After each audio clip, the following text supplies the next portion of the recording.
Listo.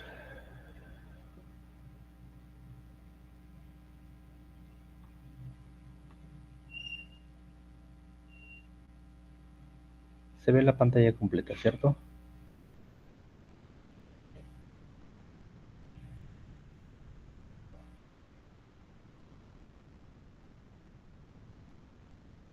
Sí, doctor, sí se ve.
Y a ver, chicos, imagino que ahí se ve todo, ¿cierto? Vamos a avanzar. Cuando hablamos del aparato digestivo, vemos donde empieza todo, ¿no? Que viene a ser la cavidad oral, ¿no? Que es en general lo que nosotros conocemos como la boca, que viene a ser un espacio que está delimitado por el hueso maxilar, la mandíbula, los músculos adyacentes, y no viene a ser otra cosa que la entrada o puerta al sistema digestivo. Y en general, la cavidad oral va a tener dos, va a tener dos espacios claramente definidos. Va a tener un espacio que es el vestíbulo, donde vamos a tener que su cara anterior lo va a marcar la mucosa de los labios y su cara posterior es la arcada dentaria, ¿no? Toda la arcada dentaria, y va a guardar dentro de este espacio tan solo los frenillos labiales superior e inferior. Luego tenemos la cavidad oral propiamente dicha. En la cavidad oral propiamente dicha va a tener también como límites el límite anterolateral, la arcada dentaria en su cara posterior. Como límite superior va a tener lo que es el paladar duro y el paladar blando. Como límite inferior los músculos del piso de la lengua, y como límite posterior va a tener a lo que viene a ser el istmo de las fauces, ¿no? Que es el limitante que lo va a comunicar la cavidad oral con la orofaringe. Entonces, aquí, aquí nuevamente, ¿no? Tenemos al examen de la cavidad oral, tenemos sobre todo la exposición de la zona del vestíbulo, ¿no? La zona del vestíbulo que estaba compuesto anteriormente y lateralmente por mucosa, ¿no? Que es en este caso la mucosa del labio, o también conocida como la mucosa labial y yugal. Y posterior todo lo que es la arcaria gingivo-dentaria.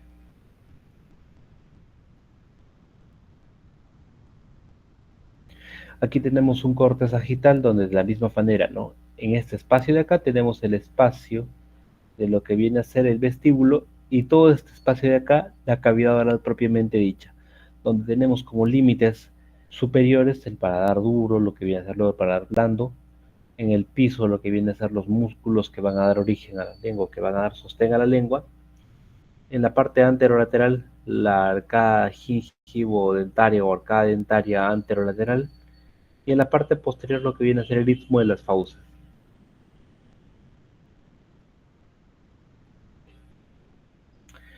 Ahora, aquí también es importante lo que vamos a encontrar dos estructuras realmente muy importantes.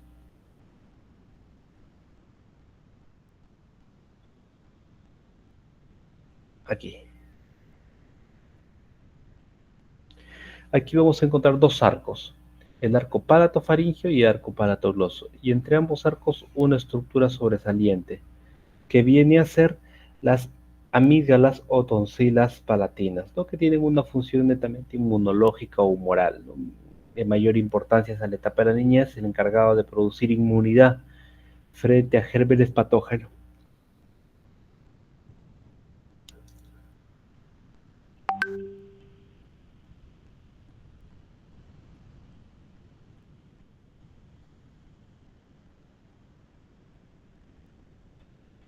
Entonces, la cavidad oral, ya hemos visto un poco de la función, ¿no? Pertenece al sentido del gusto, tiene una función eminentemente participativa en la digestión, tanto química como física, y a través de eso lo que es el movimiento de las articulaciones. Luego tenemos el vestíbulo vocal, que es el espacio entre los dientes y los labios y las mejillas, y luego la cavidad oral propiamente dicha, cuyas paredes ya habíamos mencionado. Para aquí, cuando nosotros ya observamos la cavidad oral propiamente dicha y vemos el límite superior o el techo, está formado básicamente, está formado básicamente por lo que viene a ser el paladar duro y el paladar blando, ambos sostenidos en estructuras musculares. ¿Qué músculos son estos? El tensor del velo del paladar, el ligador del velo del paladar, el palato gloso, palato faríngeo y el músculo de la úvula. Ahora, ¿qué es lo importante aquí? Aquí lo importante es conocer bien la inervación y la acción principal. La inervación, todos son inervados por los ramos faringeos del plexo vago, excepto el tensor del velo del paladar, que es inervado por una rama del nervio B3, no por el trigémino, específicamente por una rama del mandibular.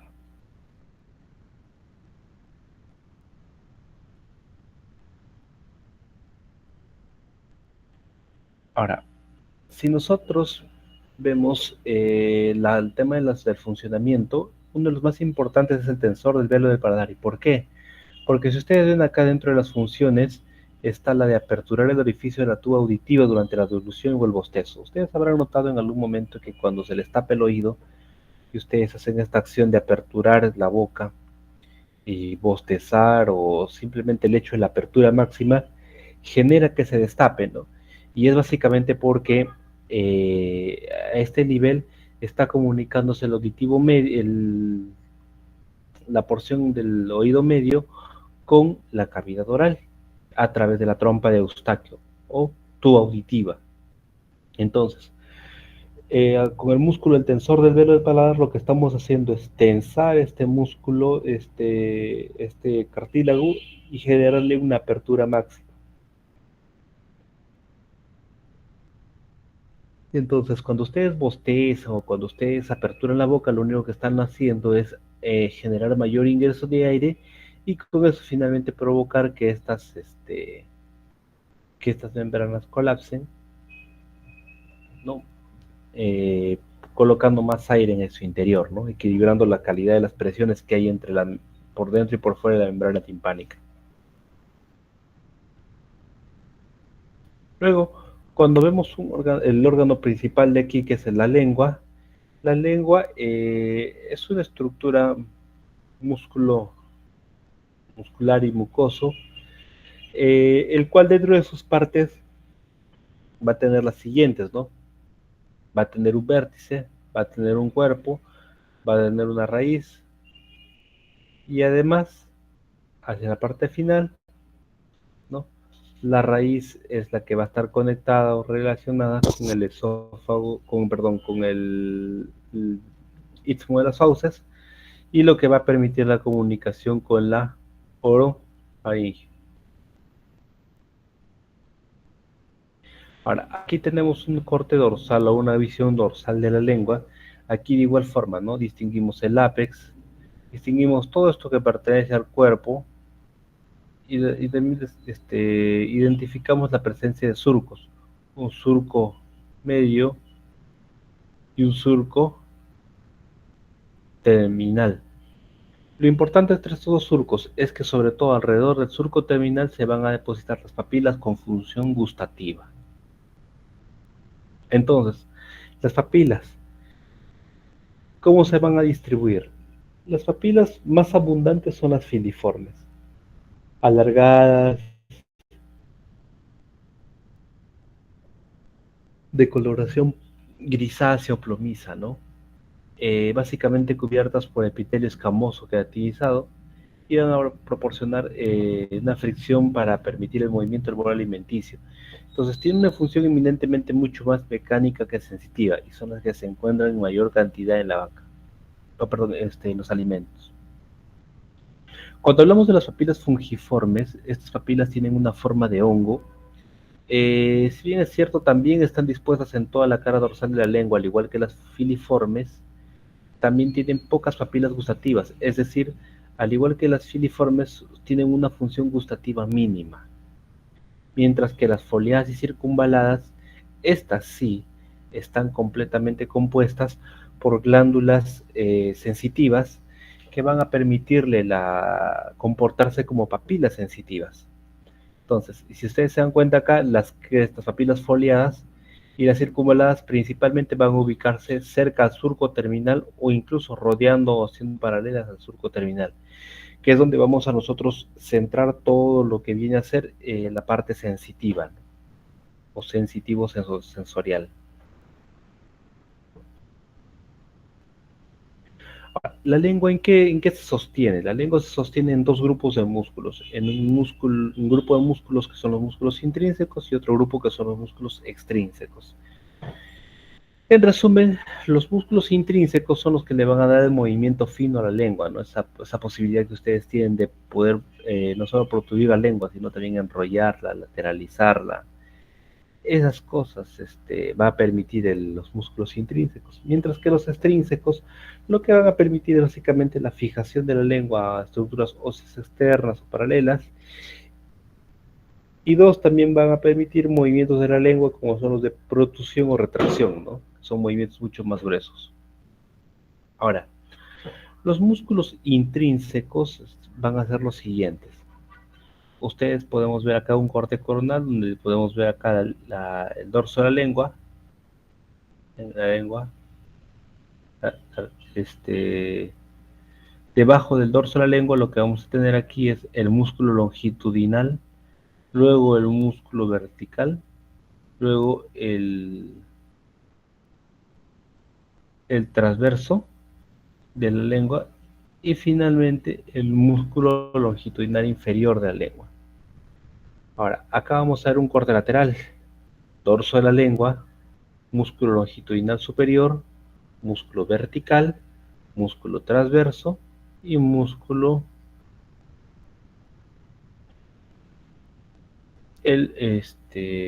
no nos olvidemos del músculo transverso de la lengua, ¿no? Su respectivo longitudinal inferior. Mientras que alrededor contamos a los músculos extrínsecos, como son el estilogloso, que va a unir sus fibras a lo que iba a ser la apófisis estiloides, el geniogloso y el hipogloso, que han unido fuerzas para fijar la lengua hacia lo que viene a ser el hueso hyoides, ¿no? Entonces, esa es en pocas palabras, la colaboración que tienen tanto los músculos intrínsecos como extrínsecos de la lengua. Ahora,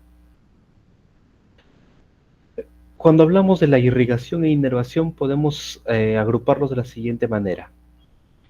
Todos los músculos, tanto intrínsecos como extrínsecos, son irrigados por las ramas de la arteria lingual, excepto el músculo palatogloso, que va a tener como fuente de irrigación a las arterias faringes ascendentes y algunas ramas de las faciales, ¿correcto? Mientras que en la inervación pasa algo similar. Todos los músculos intrínsecos y extrínsecos de la lengua son inervados por el nervio hipogloso y son, excepto el palatogloso, que es inervado por, de igual forma, los plexos nerviosos faringeos del, del nervio vago. Entonces acá tienen los músculos extrínsecos, perdón, los intrínsecos, cumpliendo lo que yo les había mencionado anteriormente sobre su irrigación y su inervación. Ahora, cuando hablamos de del drenaje venoso, para el drenaje venoso tenemos que tener en cuenta lo siguiente. Vamos a ir acá a la figura más central.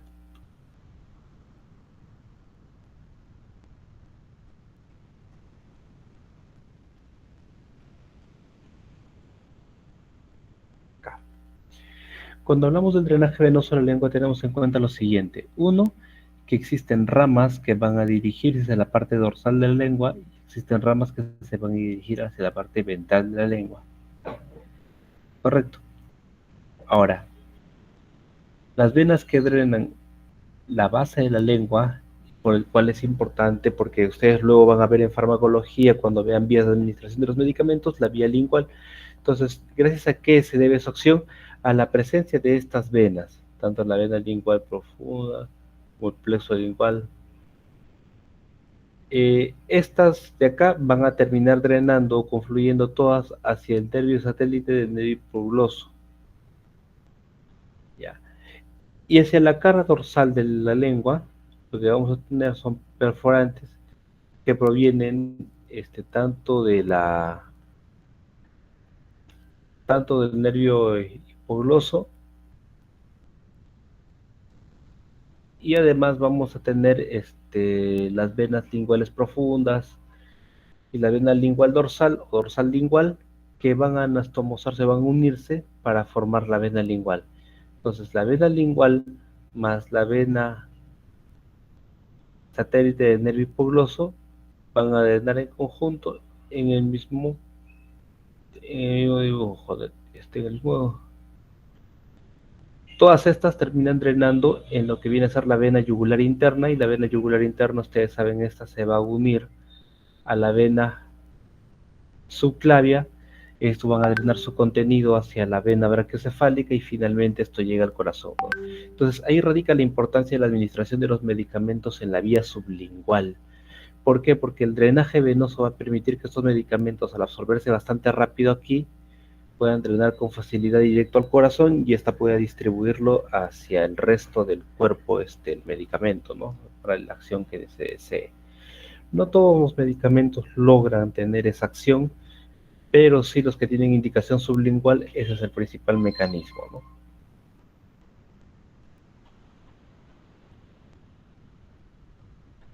Ahora, cuando nosotros vemos la inervación de la lengua, tenemos en cuenta básicamente dos aspectos. Una, que existe una inervación motora, y dos, una inervación sensitiva.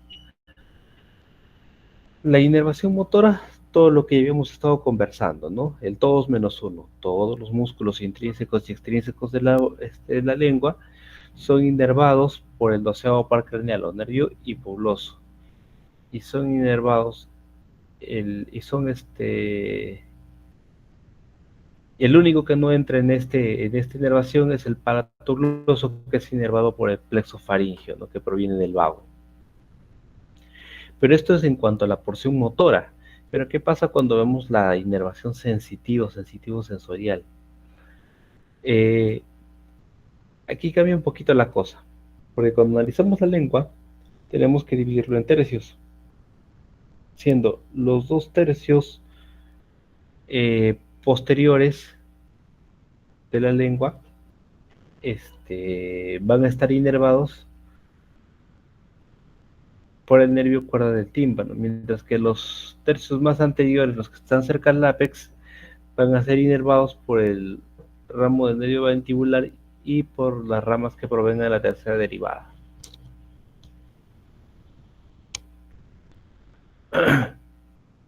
Ahora, cuando vemos el tercio posterior, en el tercio posterior encontramos principalmente la presencia del nervio glosofaríngeo o noveno par craneal.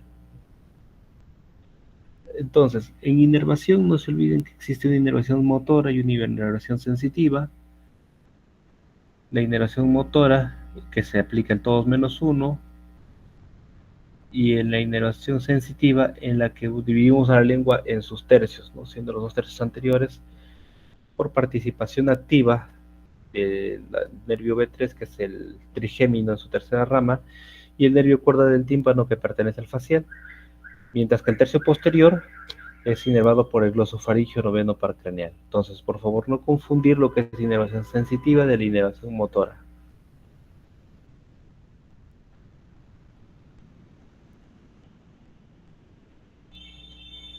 Doctor, disculpe, ¿podría repetir la última parte, por favor?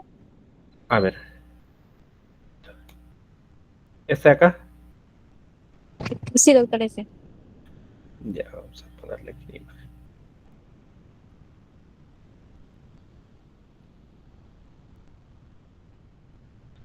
Entonces, tenemos la lengua.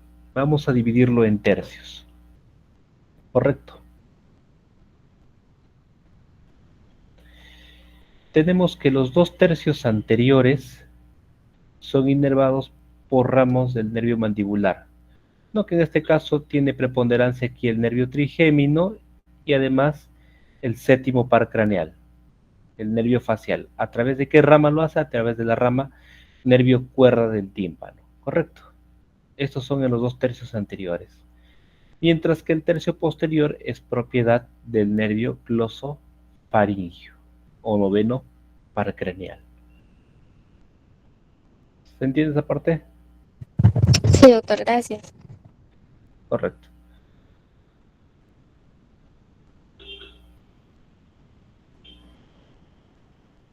Ahora, cuando dejamos la lengua, nosotros vamos a ir a parar a lo que viene a ser la faringe. Y la faringe tiene sus porciones. Tiene una laringofaringe, tiene una orofaringe y tiene una una nasofaringe, orofaringe y laringofaringe. Correcto. Tiene 3 porciones. Cuando nosotros vimos el aparato respiratorio, ya trabajamos lo que era la nasofaringe y la laringofaringe. Entonces significa que ahora vamos a ver netamente lo que viene a ser la orofaringe.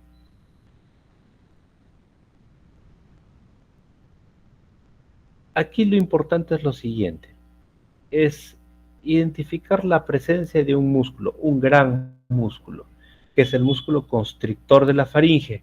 El músculo constrictor de la faringe tiene 3 bloques o 3 brazos, si se podría decir. Tiene un constrictor superior,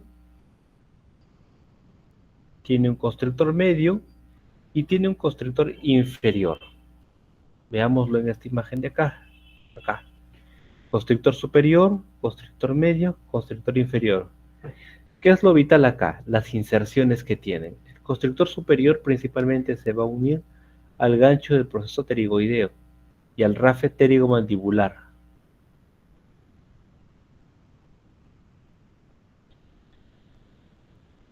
Luego viene el constrictor medio, que si ustedes se dan cuenta, el constrictor medio está ampliamente relacionado con lo que viene a ser el hueso ioides, mientras que el constrictor inferior está insertado hacia lo que viene a ser la faringe, el cartílago tiroideo, cartílago cricoides y lo que viene a ser la tráquea. Entonces, si ustedes hacen un ejercicio de pasar saliva, de tragar en este momento, van a darse cuenta que toda la estructura cervical se mueve cuando ustedes tragan.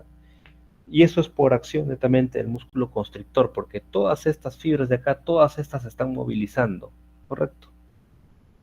Ahora, ¿es el único músculo en la faringe? No. También colaboran en su funcionamiento el estilofaringio, el salpingofaringio y el paratofaringio. Nuevamente el estilofaringio, que se va a unir a la apófisis estiloides, ¿no? Luego tienen el salpingofaringio, que se adhiere precisamente a la porción cartilaginosa de la tuba auditiva o la tuba auditiva, como también les dije que se llamaba, trompa de Eustaquio, ¿no? La trompa de Eustaquio. Ahora, aquí también se pueden agrupar los músculos.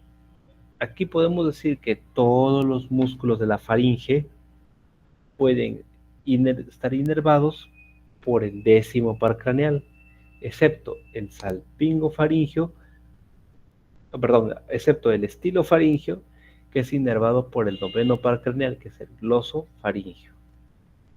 Entonces, en la lengua teníamos el todos menos 1, el menos 1 era el palatogloso, Y en la faringe tenemos el todos menos 1, y el menos 1 es del estilo faringio.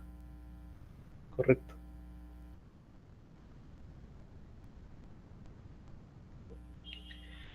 Entonces, en ese todo menos 1 en la faringe, no olvidemos que estamos frente a la inervación netamente del nervio vago, excepto el estilo faringio, que es inervación por el nervio B3, no por el la tercera rama del trigémino. Ahora, esta es una inervación eminentemente motora, porque también existe una inervación sensitiva. Esta inervación sensitiva básicamente va a estar a cargo de la presencia de los músculos, perdón, la presencia de los segmentos de la faringe. Y así vamos a tener lo siguiente. La nasofaringe está inervado por el nervio faringeo del maxilar de B2. La orofaringe va a estar inervado por el glosofaringeo y la laringofaringe va a estar inervado por el vago, ¿no? Sobre todo por sus ramas internas del nervio laringeo superior. La importancia que tiene eso. Y no se olviden esa dualidad, ¿no?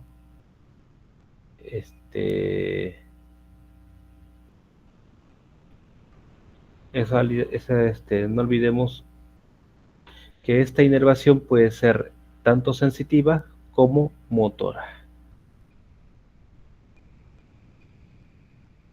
Ahora, cuando hablamos de la irrigación de la faringe, básicamente dividimos la faringe en dos mitades, un tercio superior y un tercio inferior. Perdón, una mitad superior y una mitad inferior. La mitad superior es territorio de la tiroidea inferior. Perdón, de la tiroidea. Es territorio de la tiroidea, la cual, perdón, cuando vemos la parte superior, perdón, vamos a ver que estas van a ser parte de la carótida externa, sobre todo las ramas faringe ascendente, palatina, lingual, maxilar. Recuerden que cuando hablamos de la irrigación de la lengua también participaban la lingual, sobre todo la lingual, que era la dueña de la irrigación de todos los músculos de la lengua, excepto del palatogloso, que era irrigación netamente de la faringe ascendente, ¿no? Ahora, la parte inferior de la faringe es irrigada por ramas de la arteria subclavia, en este caso por el tronco tirocervical, que nos va a generar la rama tiroidea inferior.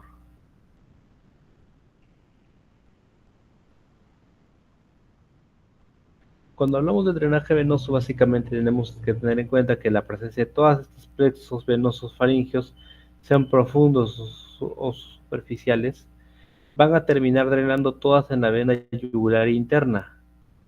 En la vena yugular interna.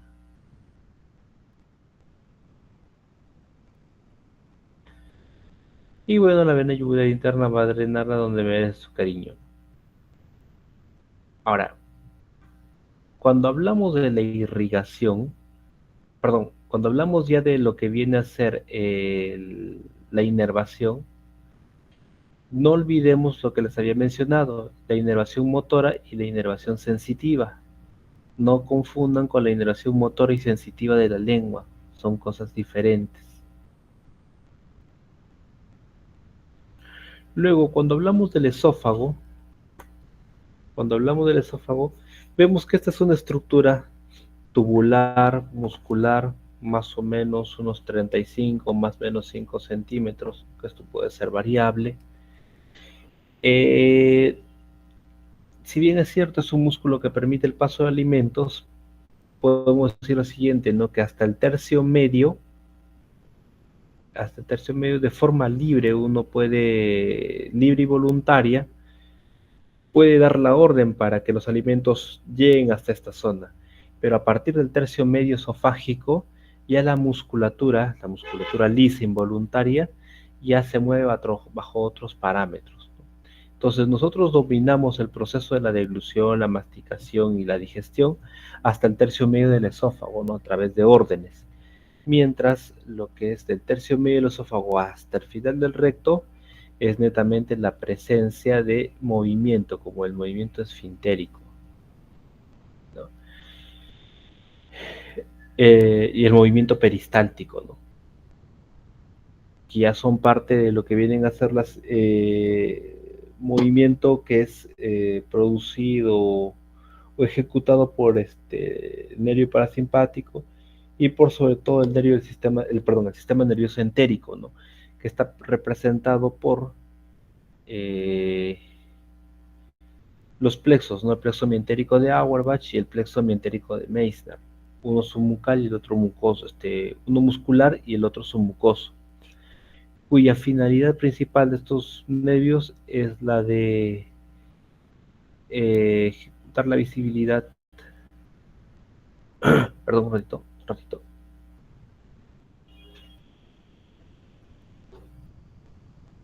Un ratito.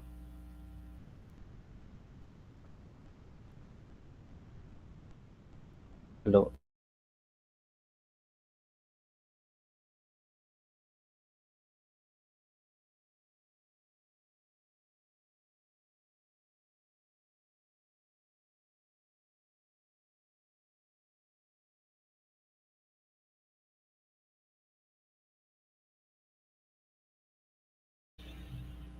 sí, sí, sí, prepáralo, prepáralo.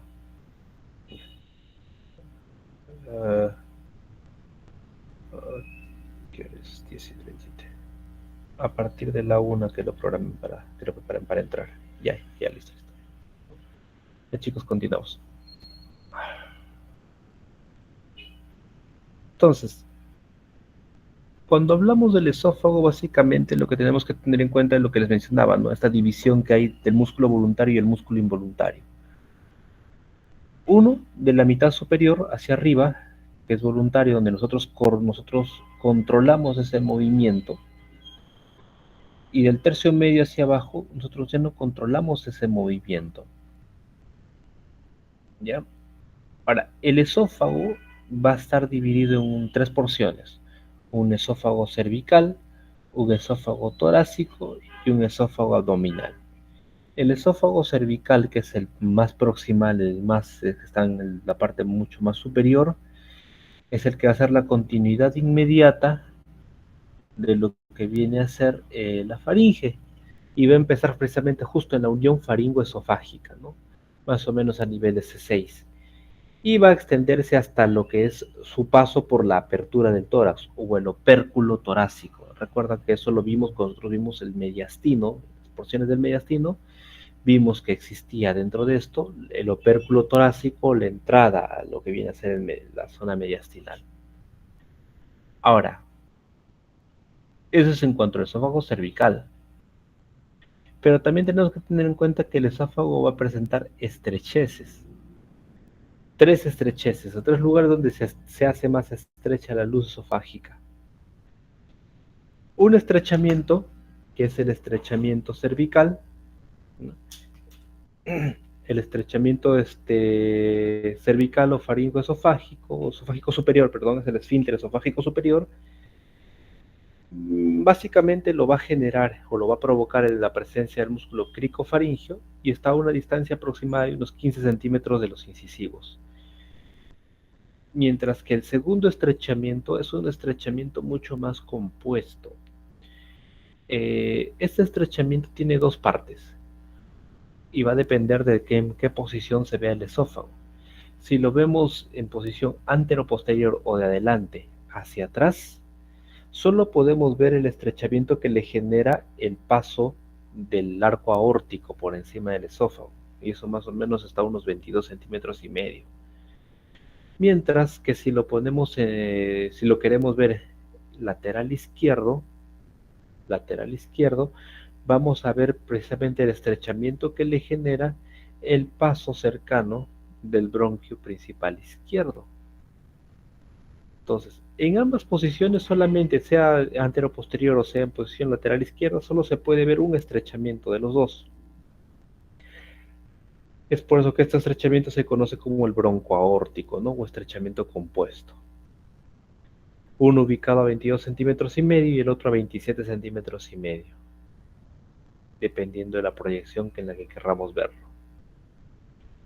Y luego, cuando hablamos del tercer estrechamiento, hablamos del estrechamiento diafragmático, que es básicamente por donde es el pase del esófago a través del hiato diafragmático, ¿no? Y esto lo hace más o menos a unos 40 centímetros de los incisivos.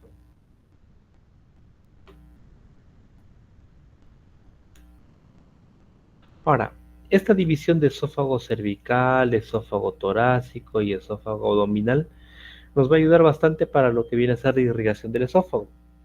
Cuando hablamos de la irrigación esofágica, básicamente hablamos de la arteria tiroidea inferior, que es rama del tronco tirocervical, rama de la subclavia, ¿cierto? Cuando hablamos de la aorta torácica descendente, básicamente eh, aquí es irrigado por las arterias esofágicas. ¿De dónde provienen las arterias esofágicas? De la arteria aorta torácica. Se recordarán cuando hemos visto irrigación de lo que viene a ser, aorta y grandes vasos, habíamos dicho que la aorta torácica descendente tenía un plano anterior, plano lateral, plano posterior o posterolateral, correcto. Y hemos dicho que en el plano anterior estaba la presencia de...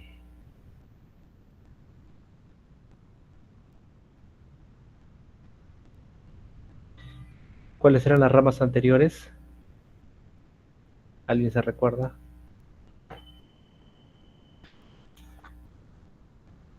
Las ramas esofágicas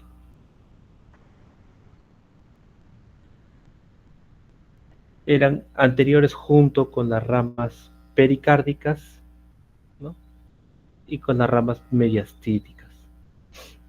Son las ramas anteriores. Correcto, eso es en el espacio esofágico, en el esófago torácico, perdón. Y luego cuando vemos el esófago abdominal, principalmente viene siendo dado por las irrigaciones por las arterias esofágicas de la gástrica izquierda.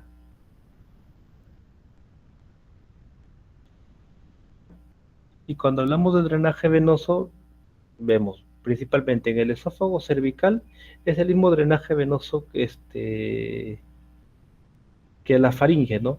El plexo faríngeo drenando principalmente en la vena yugular, la vena yugular interna.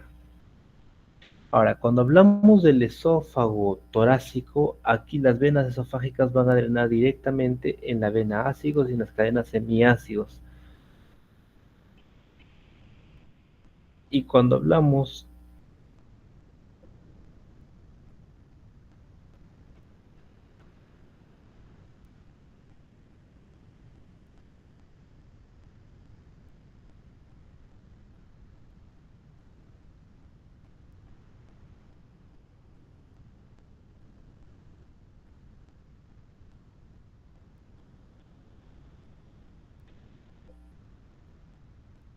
Doctor, sí, se fue la imagen. ¿Lo están viendo? ¿Están viendo la proyección? Sí, ¿no? sí. Ah, ok. Entonces, cuando vemos el drenaje venoso a nivel del esófago torácico, es básicamente las venas esofágicas drenando en las cadenas ácigos y en las dos semiácigos. Y cuando vemos el drenaje venoso en la porción abdominal, son las venas gástricas izquierdas que van a estar a cargo de ese drenaje. Y estas venas básicamente van a drenar en lo que viene a ser la cava. Ahora, ojo con esto. Cuando hay cualquier patología que haga que la presión dentro de estas venas se incremente, va a generar inevitablemente dilatación de la vena. En este caso se llaman varices, que son las famosas varices esofágicas. Correcto, es una enfermedad muy frecuente que acompaña a los procesos cirróticos, ¿no? Cuando hay una fibrosis hepática muy intensa, muy marcada. Y también la hipertensión de la hipertensión portal. Eh, Eso tiene otro mecanismo, pero en la cirrosis va a haber una combinación de efectos, ¿no? A nivel venoso. Uno viene a ser la compresión de todo el sistema porta y otro viene a ser la compresión de las venas periféricas, ¿no? En este caso, comprime lo que viene a ser la cava y al comprimir la cava, toda la sangre que debería llegar ahí refluye a las venas menores. ¿Qué venas menores son estas? Sobre todo las venas esofágicas, las venas gástricas. Entonces, estas se van a dilatar en la porción mucosa del esófago y van a generar al romperse sus paredes, sangran, ¿no? Generando hemorragias digestivas altas de tipo variciales, ¿no? Que son una patología muy frecuente que acompañan en las hemorragias digestivas.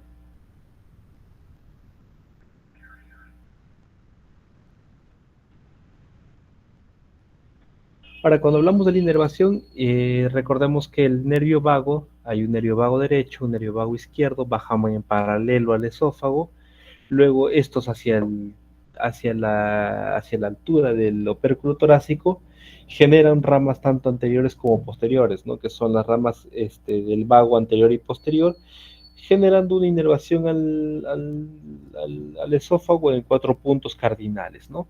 Eso es uno, por parte del vago. Pero también va a recibir inervación por parte del tronco simpático cervical y torácico y por los nervios espinales torácicos desde T5 a T12. Esa es una parte. Pero también van a recibir inervación por parte del sistema nervioso entérico, tercio medio del esófago hacia adelante, y es por la presencia del plexo mientérico de Auerbach y el submucoso de Meissner. Correcto. Estos van a jugar un papel importante en lo que es el movimiento peristáltico.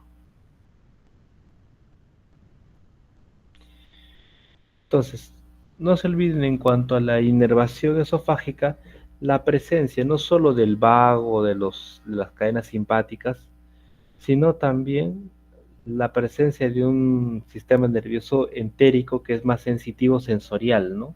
Y además mecánico porque va a permitir empujar el bolo alimenticio hasta la excreción final, ¿no? Hasta ahí, chicos, ¿alguna pregunta?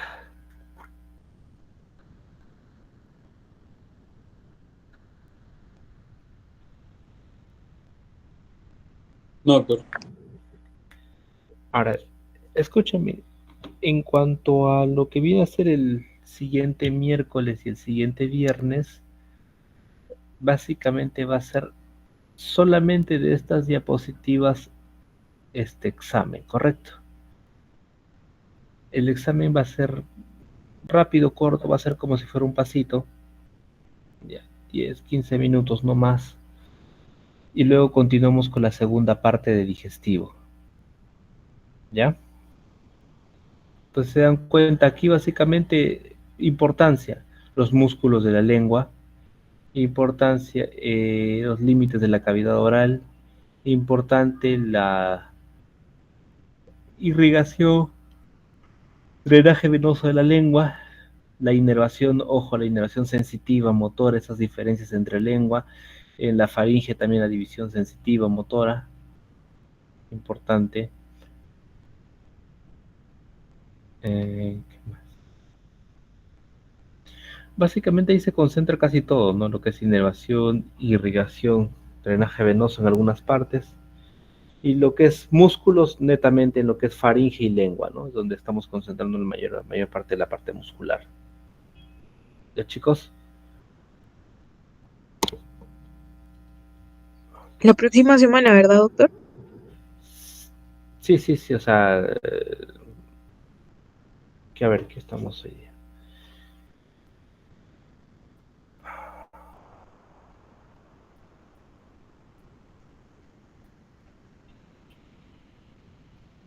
A ver, un segundo. Vendría a ser el Miércoles 10. miércoles 10 y con los grupos de viernes, el viernes 12, pues. Ya, doctor, solo esto se acuerda para confirmar. Sí, solamente lo que hemos hecho el día de hoy, nada más. Ok, Ahí al grupo de WhatsApp, a los delegados les he enviado las diapositivas. Ahí lo comparten con sus compañeros.